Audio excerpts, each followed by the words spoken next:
네, 이제 우리 예수님의 명령, 이제 다섯 번째 명령을 우리가 살펴보게 됩니다. 다섯 번째 명령, 우리 너희 빛을 비추라, 너희 빛을 비추라라는 우리 다섯 번째 명령을 우리가 함께 살펴보도록 하는데요. 지금 세상은 아주 암흑 상태에 있습니다. 그리고 점점 더 칠흑처럼 어두운 상태를 향해서 이 세상은 그렇게 나아가고 있습니다. 그런데 우리가 밤에 갑자기 전기가 나갔을 경우 촛불은 우리에게 구세주 같은 역할을 하죠. 또 길을 잃은 배들에게 있어서 등대도 마찬가지로 길을 잃고 헤맬 때 그 등대에서 비추는 그 빛을 발견했을 때 얼마나 정말 큰 기쁨이 될까. 자, 무엇보다도 이 빛은 눈에 잘 보이기 때문에 안내자 역할을 합니다. 주로 안내자 역할. 그래서 우리 그리스도인들의 역할이 바로 이런 세상의 빛으로 사는 삶이라는 것입니다. 자, 하나님은 우리 그리스도인들이 우리 주변에 있는 사람들과 함께 우리 빛을 나누기를 원합니다. 빛을 비춰야 되죠, 그렇죠? 빛으로 부름받은 사람들이기 때문에 빛을 비춰야 되는데 빛을 못 비추는 것이 문제죠. 자, 하나님께서 하나님의 빛을 나타내는 주요한 통로는 무엇일까라는 것입니다. 자, 그것은 바로 우리 믿는 그리스도인들의 삶에서 드러나는 선한 행실이라는 것. 선한 행실. 선한 행실이란 타인의 삶에 필요한 것들을 채워주는 거예요. 우리가 이런 일을 할 때 우리의 목적은 우리한테 이목이 집중되는 것이 아니라 모든 빛의 근원 되시는 하나님께 맞춰줘야 한다는 사실입니다. 자, 그래서 사람들은 이런 선한 일들을 목도해야 하고 또 우리의 삶을 통해서 그들도 빛으로 인도되어져야 되는 것입니다. 자, 그래서 그들이 우리가 선한 일을 행할 때 그것을 목도하면서 우리가 왜 그런 선한 일을 당신들은 그렇게 선한 일을 왜 합니까? 라고 물을 수 있도록. 그래서 그들로 하여금 복음에 더 관심을 가지게 되도록. 그래서 우리가 빛을 비추는 거예요. 선한 행실을 하는 이유는 뭐냐? 저 사람들은 나한테 내가 도와주는 것도 없는데 왜 나를 그렇게 관심을 가지고 도와줄까? 왜 이렇게 선한 행실을 날마다 나에게 베풀어 줄까? 그렇게 생각을 갖게 해서 이제 우리가 그것을 통해서 이제 복음을 이제 우리가 증거할 수 있는 도구가 돼야 되는 것입니다. 그래서 우리가 빛을 비추는 세상의 빛으로 살기 위해서 우리가 이제 기본적으로 해야 될 일은 뭐냐? 우리가 순간순간 빛의 근원이 누구냐? 예수님이라는 것이죠. 빛의 근원 되시는 예수님 안에 거해야지만 우리가 빛을 비출 수 있습니다. 그러니까 선한 행실을 하긴 하지만 먼저 그분 안에 거해야지 선한 행실도 가능하게 되는 것입니다. 그래서 마태복음 오늘 5장 14절에서 너희는 세상의 빛이라, 너희는 세상의 빛이라고 말씀하셨는데 요한복음 8장 12절에서는 주님이 나는 또 세상의 빛이다. 마태복음 5장 14절에서는 너희는 세상의 빛이라 우리를 향해서, 그 다음에 요한복음 8장 12절에서는 주님이 예수님이 나는 세상의 빛이라 이렇게 말씀하셨는데 이 두 가지가 잘 우리가 이렇게 합쳐져야 됩니다. 자, 우리 그리스도인이 세상의 빛인 까닭은 세상의 빛이신 예수님과 관계가 있기 때문이에요. 자, 예수님이 세상의 빛이십니다. 우리 주님이신 예수님께서 이 세상 가운데 빛으로 오셨고 빛을 가지고 오셨습니다. 자, 그리고 세상의 빛이신 예수님은 그분의 약속은 뭐냐? 요한복음 8장 12절에서 예수께서 또 말씀하여 이르시되 나는 세상의 빛이니 나를 따르는 자는 어둠에 다니지 아니하고 생명의 빛을 얻으리라 이렇게 우리에게 약속하셨습니다. 요한복음 1장 9절에서도 참빛, 거짓된 빛이 또 많은 게 문제죠. 그런데 참빛, 그 세상에 와서 각 사람에게 비추는 빛이 있었나니 이렇게 예수님께서 말씀하십니다. 예수님이 바로 자신이 세상의 그 빛이다. 이렇게 예수님께서 선언하셨습니다. 예수님은 모든 백성을 비추는 빛으로 오셨다는 것이죠. 자, 주님은 거기에만 머물지 않고 오늘 읽은 마태복음 5장 14절에서 너희는 세상의 빛이라. 너희는 세상의 빛이라 이렇게 말씀하셨습니다. 주님은 우리도 빛으로 만드신다라고 말씀합니다. 사도 바울은 에베소서 5장 8절에서 너희가 전에는 어둠이더니 이제는 주 안에서 빛이라. 이제는 주 안에서 우리는 빛이 되었다. 이렇게 말씀을 합니다. 자, 그런데 우리의 빛의 원천은 누구냐라는 것이죠. 누구죠? 예수님이라는 것입니다. 자, 그래서 우리가 주님이 우리를 비추시기 전까지 우리는 결코 주님을 반영하는 빛을 비출 수 없다는 것입니다. 그래서 요한복음 15장 5절 잘 아는 말씀, 나는 포도나무여 너희는 가지라. 그가 내 안에 내가 그 안에 거하면 사람이 열매를 많이 맺나니 나를 떠나서는 너희가 아무것도 할 수 없습니다. 이렇게 말씀하셨습니다. 그리스도가 포도나무고 우리는 그의 가지라고 말씀합니다. 자, 그래서 우리의 삶의 모든 그 국면에서 열매를 맺을 수 있는, 열매를 맺는 것이 빛을 비추는 거예요. 그렇죠? 열매를 맺을 수 있는 것은 예수님과 함께 연합함으로써만 가능하다는 거예요. 내가 따로 떨어져서는 할 수가 없다는 것입니다. 그리스도 안에 거하는 것이 열매를 맺는 비결이라는 것입니다. 우리가 세상의 빛으로 살아가기 위해서 우리는 빛의 근원 되시는 예수님 안에 거하는 것이 필수적인 전제 조건이라는 거예요. 오직 예수님만이 생명의 빛을 우리에게 주실 수가 있다는 것입니다. 그래서 우리는 주님과 늘 접촉해서 살아야 되는 것입니다. 세상의 빛으로 사는 삶을 살아가려면 그래서 우리가 순간순간마다 빛의 근원 되시는 예수님 안에 거할 때 그때 우리가 빛을 비추는 첫 번째 발걸음을 우리가 뗄 수가 있는 것입니다. 자, 그래서 우리의 빛을 비추라라는 말은 무슨 뜻이냐라는 것입니다. 자, 우리의 빛을 비추라. 이거는 무슨 뜻일까? 여러분, 우리가 삶에 겪는 많은 고난이 있고 때로는 박해가 있고 많은 비방들이 있습니다. 자, 이거를 많이 받은 사람들, 자, 그런 사람들 속에는 다른 사람도 알아볼 수 있는 광채가 나타나게 됩니다. 그러니까 고난을 잘 믿음으로 이렇게 견뎌내 가지고 단련된 사람들은 사실 광채가 납니다. 자, 그래서 하나님께서는 우리가 좋은 말을 많이 할 수 있어요, 없어요? 근데 좋은 말은 맨날 많이 해. 근데 좋은 행실, 선한 행실이 안 따라오면 됩니까? 안 됩니까? 자, 그래서 우린 좋은 말뿐만 아니라 선한 말뿐만 아니라 좋은 행실, 선한 행실, 선행으로 우리의 빛을 비추기를 하나님은 원하신다는 것입니다. 그래서 우리의 선행으로 인해서 호감을 가지잖아요. 그렇죠? 우리가 선행을 베풀면 호감을 가지잖아요. 저와 여러분도 누군가 우리에게 그냥 알 수 없는 갑자기 선행을 누군가 나에게 베풀어주면 관심을 갖잖아요. 그 사람은 호감을 갖지 않습니까? 그래서 우리의 선행으로 호감을 가진 사람들은 자, 그래서 저들 안에 있는 소망이 이유가 뭔가, 무슨 소망 때문에 저렇게 하는가, 그 이유에 대해서 우리에게 묻게 된다는 것입니다. 그래서 말씀드렸던 것처럼 복음에 대해서 훨씬 더 관심 있게 반응할 수 있는 길이 열리기 때문에 우리가 이렇게 선행을 그러니까 빛이라는 것을 쉽게 말하면 선행을 베푼다라는 것과 이렇게 연결해서 말씀드릴 수가 있습니다. 자, 그래서 우리가 또 빛을 비추는 세상의 빛으로 살기 위해서는 빛을 드러내는 통로, 그럼 빛을 드러내는 통로가 뭐냐? 거룩한 삶, 관대한 삶, 후함. 이게 이제 성품이 후함이라는 성품과 관련되었어요.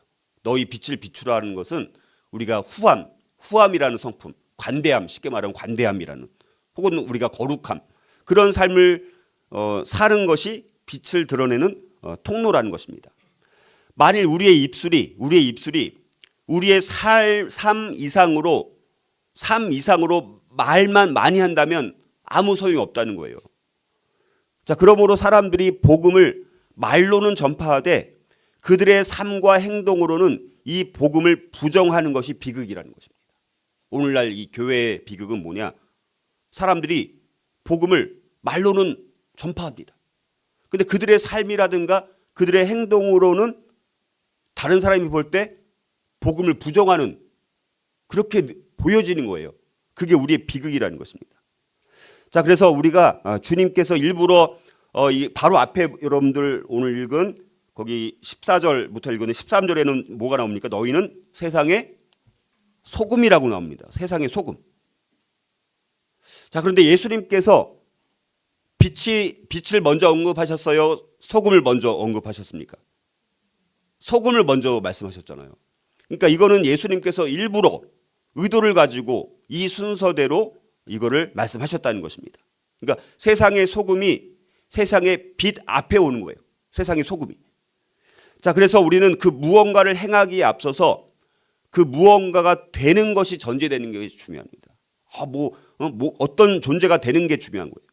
빛이 하는 일은 뭡니까? 어둠과 어둠에 속한 것들을 노출시키는 일인 거예요. 그리스도인은 세상에서 빛으로 옷을 입은 사람들입니다.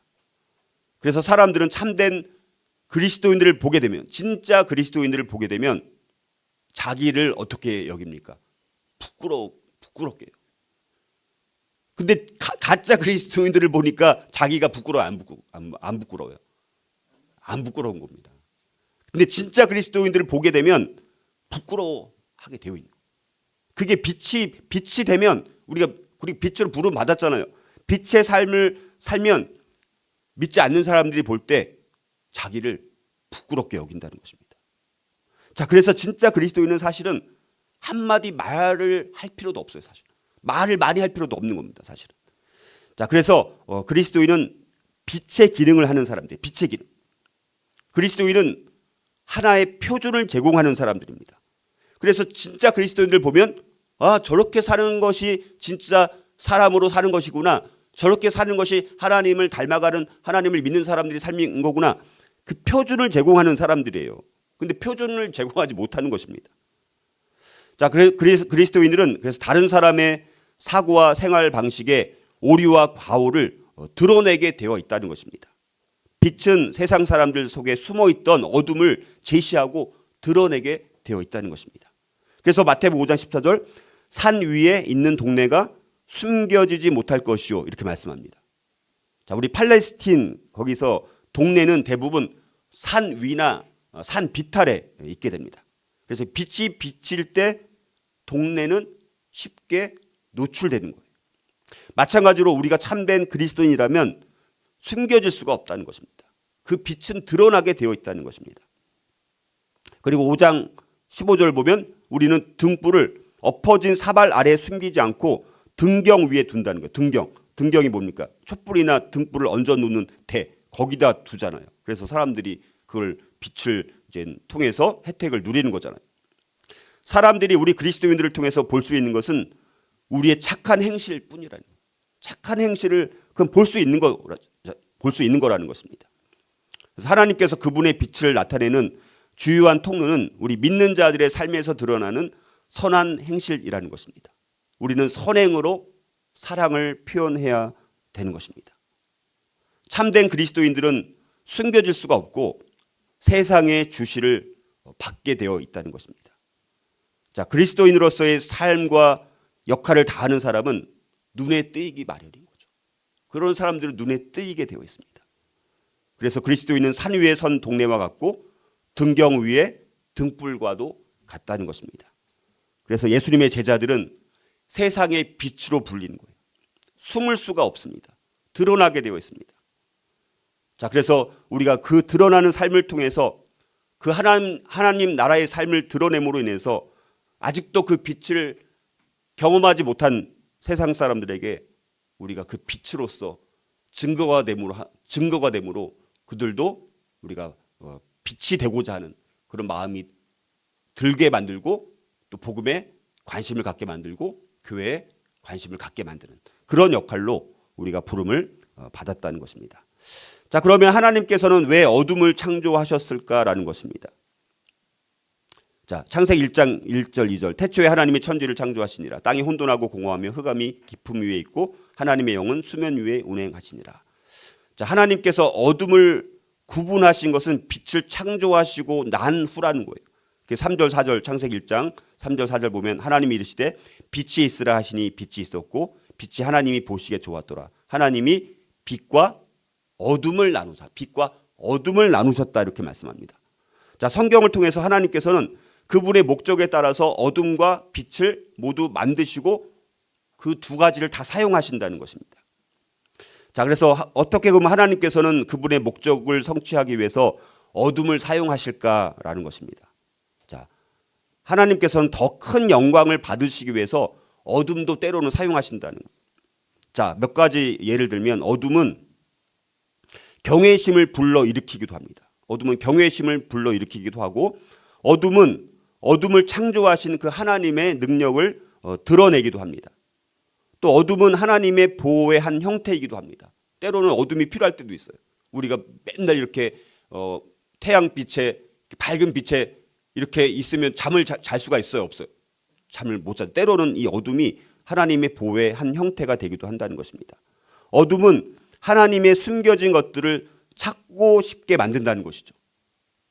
그리고 어둠은 악인을 혼란에 빠뜨리기도 합니다. 어둠은 때로는 징계로 사용되기도 합니다. 그런데 악인은 어둠을 악용한다는 게 또 문제죠. 자, 하나님께서는 그러면 우리의 빛을 어떻게 사용하시느냐라죠. 사용하시는가라는 것입니다. 하나님은 어떻게 우리의 빛을 사용하실까? 자, 역사를 통해서 하나님께서는 하나님의 영광을 선포하는 빛의 사람들을 하나님을 위해서 구별하셨습니다. 베드로전서 2장 9절 그러나 너희는 택하신 족속이요 왕 같은 제사장들이요 거룩한 나라요 그의 소유가 된 백성이니 이는 너희를 어두운 데서 불러내어 그의 기이한 빛에 들어가게 하신 이의 아름다운 덕을 선포하게 하려 하심이라 이렇게 말씀합니다. 자, 빛의 자녀들의 특징은 빛에 거하는 자들뿐만 아니라 어둠에 거하는 모든 사람들에게 사랑의 행실을 하기를 원하는 열정이 있는 사람들이죠. 열정이 있는 사람들. 최고의 선행은 뭡니까? 최고의 선행은 다른 사람들을 의인으로 변화시키는 것입니다. 우리의 빛은 모든 사람이 볼 수 있도록 나타내지 않으면 아무 유익이 없다는 것입니다. 빛은 다른 사람들이 볼 수 있도록 나타나야 되는데 빛이 나타나지 않으면 아무 유익이 없다는 것입니다. 다른 사람들은 우리의 선한 일이 우리 안에 계신 그리스도로 말미암은 것으로 우리가 빛의 자녀임을 알 수 있도록 우리가 해야 되는 것입니다. 빛의 자녀들이 어둠의 자녀들과 구별되지 않을 때 우리의 가장 강력한 증거를 잃게 되는 거예요. 빛의 자녀들은 어둠의 자녀들과 구별되는 거예요. 근데 우리가 구별되지 않고 세상 사람들과 그리스도인들과 구별이 안 돼요. 그러면 우리의 가장 강력한 증거를 잃어버리게 된 것이라는 거예요. 그래서 우리가 어둠 속에 산다면 우리가 뭐 교회를 다니면서도 어둠 속에 산다면 어떻게 되는가? 우리가 어둠에 거하면 어떻게 될까? 예수님은 이렇게 경고하십니다. 마태복음 6장 23절에 눈이 나쁘면 온몸이 어두울 것이니 그러므로 내게 있는 빛이 어두우면 그 어둠이 얼마나 더하겠느냐 이렇게 말씀합니다. 바울도 자, 교회들한테 만일 성도가 어둠에 거하면서 회개하기를 거부한다면 그 회개할 때까지 성도의 연합에서 내쫓아야 된다 이렇게 경고하십니다. 그러니까 성경은 우리가 사랑도 있지만 징계에 대해서도 분명히 말씀하신다는 거예요. 그래서 고린도전서 5장 11절에 보면 이제 내가 너희에게 쓴 것은 만일 어떤 형제라 일컫는 자가 음행하거나 탐욕을 부리거나 우상 숭배를 하거나 모욕하거나 술 취하거나 속여 빼앗거든 사귀지도 말고 그런 자와는 함께 먹지도 말라 함이라 이렇게까지 말씀하십니다. 자, 그러면 여러분들 우리가 실천적으로 우리의 빛을 밝게 하는 방법은 뭐가 있을까? 그걸 한 10가지만. 자, 우리의 빛이 더 밝을수록 그 빛은 더 멀리까지 가야 한가요? 더 멀리까지 비치게 되는 것이죠. 그래서 그 빛을 통해서 더 많은 사람들이 우리 주님께로 나올 수 있어야 되는 거예요. 자, 그래서 우리가 이 빛을 더 밝게 비치는 방법이 뭐가 있을까? 간단하게 이제 10가지만 짧게 그냥 말씀드리면 첫 번째는 먼저 우리가 어둠에서 돌아서야 돼. 먼저 우리가 어둠 가운데 있으면 빛을 비출 수 있어요, 없어요? 못 비추는 거잖아요. 오히려 방해가 되는 거죠. 장애가 되는 거죠. 우리 때문에 그리스도를 안 믿어요. 여러분들 많은 믿지 않은 사람들이 교회 다니는 사람들 때문에 교회를 안 다닌다니까. 교회 다니는 사람들 때문에 교회 다녀야 되잖아요. 근데 교회 다니는 사람들을 보니까 자기는 안 믿고 싶은 거예요. 자, 그래서 우리가 어둠에서 돌아서고 어둠을 멀리 해야 돼요. 첫 번째. 그래야지 우리가 빛을 더 밝게 비출 수 있잖아요. 두 번째는 모든 것을 먼저 우리가 빛에 드러내야 돼요. 먼저 우리가 빛 가운데로 드러내야 돼요. 그리고 예수님을 우리가 더 바라봐야 됩니다. 바라보면 닮아요, 안 닮아요? 바라보면 닮잖아요. 부부는 딱 보면 이렇게 보면 부부인지 알잖아요. 맨날 바라보니까. 물론 안 바라보기도 하지만. 자, 예수님을 바라봐야 됩니다. 네 번째는 나에게 상처를 준 사람들을 용서해야 돼요. 내가 용서하지 않으면 서로 다가갈 수가 없는 거예요. 그래서 내가 용서할 때 다가올 수가 있고 빛으로 올 수가 있는 것입니다. 그리고 하나님의 말씀을 접붙여야 합니다. 날마다 말씀 가운데 성경을 읽고 묵상하고 암송하고 또 빛 가운데 그렇게 말씀 가운데 우리가 살아가야지 말씀 가운데 충만한 사람들은 빛을 발하게 돼 있는 겁니다. 멀리도. 그리고 빛의 갑옷을 입어야 돼. 그리스도로 옷을 입어야 돼. 날마다 그리스도로 옷 입고 전신갑주를 입고 그렇게 하면 빛이 멀리까지 우리가 더 비출 수 있다는 것입니다. 때로는 금식 시간을 가져야 돼. 금식한. 그것이 얼굴이 뭐 안 먹으니까 좀 힘들 수도 있지만 그러나 우리가 금식을 통해서 오히려 더 비출 수 있다는 것입니다. 그리고 관대한 눈을 가져야 돼. 인색한 눈이 아니라 후함이라는 눈을 가져야 돼. 베풀 수 있어야 되는 거죠. 자꾸 인색한 것이 아니라. 근데 보면 그리스도인들이 더 짜요. 더 인색해. 우리가 이거를 조심해야 되고, 그 다음에 선행으로 사랑을 베풀어야 돼. 말로는 얼마든지 1000번, 1000번 밥 사겠다고 하죠. 선행으로 어찌됐든 사랑을 베풀어야 됩니다. 그리고 다른 성도들과 잘 이렇게 모여야 됩니다. 이렇게 사귐이 있을 때, 그렇죠? 우리 다 빛이잖아요. 근데 빛은 한 개의 빛보다 5개, 10개의 빛이 모이면 더 환하게 비칠 수 있는 것 아닙니까? 더 멀리, 더 강력하게. 그래서 빛된 성도들과 함께 자주 모여서 교제하고 사귈 때 그 빛은 더 바라게 되는 것입니다. 자, 이제 그러면 왜 교회는 어둠 속에서 사는 신자들과 교제를 피해야 하는가라는 이 질문 아까 잠깐 다뤘지만 교회는 여러분들 그리스도의 빛으로서 세상에서 역동하는 빛나는 증거로서 부름받은 사람들입니다. 자, 사람들이 그리스도의 몸속에 속한 개인들을 보고 그의 빛을 느낄 때 그런 사람들한테 이끌려 가지고 제자가 되는 것에 마음이 열리게 되는 것입니다. 그런데 문제는 교회가 빛과 어둠이 막 섞여 있을 때, 지금은 교회가 가장 문제점이 뭐냐면 빛으로 부름받은 사람들이 모여야 되는데 여전히 어둠 가운데 있는 사람들이 막 섞여 있는 거예요. 막 혼합되어 있는 것입니다. 자, 그럴 때는 주님의 증거가 희미해지게 되는 거죠. 밝게 비출 수가 없는 것이에요. 어둠이 막 섞여 있으니까.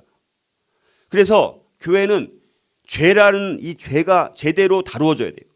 죄가 근데 제대로 다루어지지 않으면 몸 전체가 피해를 입게 되는 것입니다. 그래서 갈라디아서 5장 9절에 적은 누룩이 온 덩이에 퍼지느니라, 적은 누룩이 온 덩이에 퍼진다라고 말씀합니다. 누룩의 발효작용은 우리 신약과 고대에 아주 비유적으로 악의 침투, 타락의 작용에 대한 부정적인 상징으로 사용된 것이 누룩입니다. 예수님께서는 하찮게 생각되는 악이 집단 공동체 전체의 사람들에게 어떤 식으로 영향을 미칠 수 있는지를 누룩을 통해서 보여주신 것입니다. 그래서 교회가 빛과 어둠이 막 섞여 있을 때 교회와 세상이 아무런 차이가 없게 되게 되는 것이고, 세상 사람들은 교회의 위선 때문에 교회를 오히려 경멸하게 되는 것입니다. 그러니까 교회는 한 사람 한 사람 그냥 이렇게 관계가 없는 게 아닌 거예요. 다 서로 우리는 다 뭐라고요? 교회는 주님의 몸, 주님의 몸이에요, 몸. 그래서 내 개인적으로 행동하고 자기 마음대로 행동하는 것은 자기에게만 영향을 끼치는 것이 아니라 몸에게 영향을 끼치는 것이고, 머리는 누굽니까? 예수님까지도 경멸시키게 되는 거예요. 내가 교회에 속한 멤버이지만, 성도이지만 내 멋대로 죄 가운데 살아가고 어둠 가운데 살아가면 몸 전체에게 영향을 끼치게 되는 것이고, 머리 대신 주님까지도 우리가 모욕을 받게 만드는 거라는 것을 우리가 인식하는 것이 너무 중요합니다. 교회 많은 그리스도인들도 사람들을 빛으로 이끌기 위해서 근데 또 뭐냐면 너무나 자주 세상의 활동, 세상의 방법들을 사용하는 것에 유혹받기가 쉽다는 것입니다. 자, 그래서 우리가 빛으로 살아가는 것 중에 또 중요한 것은 뭐냐면 우리가 교회에서 하는 여러 가지 활동이라든가 여러 가지 방법들이 있지 않습니까? 자, 그런 것들도 우리가 성경적인 방법으로 하는 것이 굉장히 중요합니다. 비전은 하나님 나라를 향해서 한다라고 하는데 방법은 세상 경영 방식을 가지고 세속 논리적인 그런 세상 방식을 가지고 적용해서 하려고 하는 유혹이 많다는 거예요. 그렇게 해서 일부는 성공할 수 있어요. 근데 그건 인간적인 성공이지 빛을 드러내서 하나님께 영광을 돌리거나 이렇게는 하지 못한다는 것입니다. 그래서 우리가 이 방법 면에 있어서도 우리가 정말 하나님의 방법대로 이렇게 사용하는 것이 너무 중요하다라는 것입니다. 자, 그래서 이 빛을 비추라 하는 이 명령은 예수님을 어떻게 드러내는가라는 것이에요. 이 빛을 비추라 하는 이 명령이 예수님을 어떻게 드러낼까라고 했을 때 여러분들 이 빛을 비추는 이 삶을 통해서 누구에게 영광이 가야 됩니까? 하나님께 영광이 가야 되는 것입니다. 하나님께서는 이 땅 위에 있는 영적인 어둠을 보셨습니다. 하나님께서는 성령의 역사를 통해서 그분의 아들 예수 그리스도를 세상에 빛으로 보내셨습니다. 이 세상이 너무나 영적으로 어두워지다 보니까 이제는 그 어두워진 영적으로 어두워진 세상을 밝히기 위해서 유일하게 이제 해결할 수 있는 대안은 누구였느냐? 정말 빛 되시는 예수 그리스도. 그분을 세상의 빛으로 보내셔가지고 그분을 통해서 세상의 빛으로 살 수 있는 제자들을 통해서 이 세상을 밝히기 위해서 하나님께서 예수님을 이 세상 가운데 세상의 빛으로 보내셨다는 것입니다. 자, 그래서 하나님께서는 이렇게 선언하십니다. 마태복음 17장 5절에 보면 이는 내 사랑하는 아들이요 내 기뻐하는 자니 너희는 그의 말을 들으라 이렇게 말씀합니다. 예수님의 사명은 믿는 자들이 그분의 형상을 따르게 하고 빛의 자녀들이 다른 사람들을 그분의 빛으로 이끌도록 해서 하나님께 영광을 돌리게 하는 것이 하나님의 뜻입니다. 여러분들 우리의 빛을 세상의 빛으라는 이 명령에는 목적이 있습니다. 우리가 빛을 비춰야 되는 목적이 뭡니까? 그냥 뭐 도덕적인 선을 베풀고 윤리적인 삶을 그냥 살아야 되니까라는 것이 아니라 우리가 세상에 우리 빛을 비추는 그 주님의 명령의 목적은 뭐냐? 사람들이 하늘에 계신 아버지께 영광을 돌리게 하는 것이라는 거예요. 그게 마지막 말씀이잖아요. 16절 다 같이 한번 읽어볼까요? 16절 같이 읽어보겠습니다. 시작. 이같이 너희 빛이 사람 앞에 비치게 하여 그들로 너희 착한 행실을 보고 하늘에 계신 너희 아버지께 영광을 돌리게 하라. 선한 행실을 베풀면서도 아까도 말씀드렸지만 그 초점이 나에게 사람들이 이목을 집중시키게 만드는 세상적인 많은 사람들은 많은 선한 일을 하는 사람들 그러니까 하나님을 믿지 않는 많은 선한 일을 하는 사람들이 선한 일을 베풀고 다 대부분 초점이 뭡니까? 자기에게 이목을 집중시키는 거예요. 자기가 드러나는 거예요. 그거는 진짜 선한 행실이 아니라는 거예요. 선한 행실을 하는 사람들의 목적은 뭐냐? 너희의 빛을 비추는 선행을 우리가 계속해서 비추는 것을 통해서 아까 말씀드렸던 것처럼 그것을 통해서 우리가 하나님을 영화롭게 하는 것. 우리가 모든 초점이 그리스도를 영화롭게 하는 것. 그것이 우리의 목적이라는 것을 다시 한번 돌아보면서 저와 여러분들이 너희의 빛을 비추라. 특별히 선행을 통해서 관대함이라는 이 성품을 통해서 다른 사람들에게 말로 우리가 얼마든지 말로는 다 해준다고 할 수 있어. 우리가 말 한마디 하지 않더라도 선행을 통해서 우리가 빛을 비추는 그런 삶이 저와 여러분들의 삶이 될 수 있기를 주의 이름으로 축복합니다. 우리 함께 다지는 제가 말씀을 하면 여러분들이 아멘으로 너희 빛을 비추라라는 이 명령대로 살겠습니다라고 여러분들이 아멘으로 우리 답해 주시면 감사하겠습니다. 나는 선한 말, 좋은 말로만이 아니라 선행으로 다른 사람들에게 나의 빛을 비추겠습니다. 나는 다른 사람의 필요를 채우는 선행을 하겠습니다. 나는 다른 사람의 가난이나 무능을 지적하지 않고 다른 사람을 공경하는 존중하는 선행을 하겠습니다. 나는 다른 사람들을 그리스도께 이끌기 위해서 세상적인 방법을 사용하지는 않겠습니다. 이 고백이 저와 여러분들의 고백이 될 수 있기를 주의 이름으로 축복합니다.